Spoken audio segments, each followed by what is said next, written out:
Le gouvernement français a fait des territoires et des départements d'outre-mer des bases militaires pour ses armées et des parcs de confection et d'ouvriers payés au lance-pierre. Depuis plus de 70 ans, ce même gouvernement a le genou collé à la gorge du peuple des dom-toms. Maintenir le peuple dans la misère, dans la précarité, le gouvernement français en est responsable. Il refuse d'entendre les mouvements et les idées indépendantistes en Guadeloupe, Martinique, Guyane, Kanaki, Mayotte, Polynésie, Réunion, uniquement pour défendre ses propres intérêts au détriment de toutes ces populations qui souffrent. Ce que nous voyons et entendons en Kanaki n'est pas une situation nouvelle dans les territoires et départements d'outre-mer.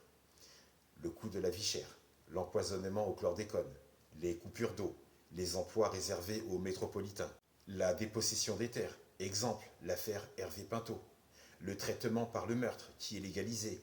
Rony a pris gratuitement une balle dans la tête, 2 ou 3, et le policier à ce jour reste impuni. 90% des terres volées sont entre les mains des béquets, depuis 1635. Ils se sont enrichis grâce au commerce d'esclaves. 2021, on en parle très peu dans les médias, Martinique, Guadeloupe, on aperçoit la révolte du peuple face à des pelotons militaires dans les rues. Des chars d'assaut, des snipers planqués pour cibler les ronds-points stratégiques. Donc le gouvernement français envoie tout cet arsenal, toute une artillerie, pour se préparer et anticiper une guerre. Oui, mais en face, il n'y a pas de guerriers, il n'y a pas de soldats, mais des civils. Ils affrontent des jeunes en short et en tongs parce qu'ils veulent bouffer, travailler, être respectés. Les belles paroles et les carottes à outrance ne conviennent plus, et les pots de vaseline française n'intéressent plus personne.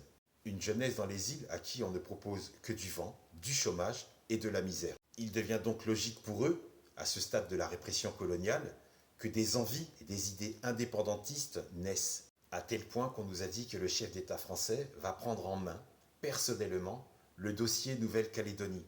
Il est allé sur place et ça n'a changé que dalle.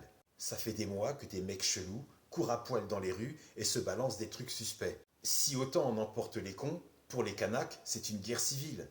Pour le président de la République, c'est une partouze. Comme à l'Élysée, en juin 2018, avec ses gogo dancers sur le perron, amateurs de jeunes et jolis garçons, la façade lumineuse.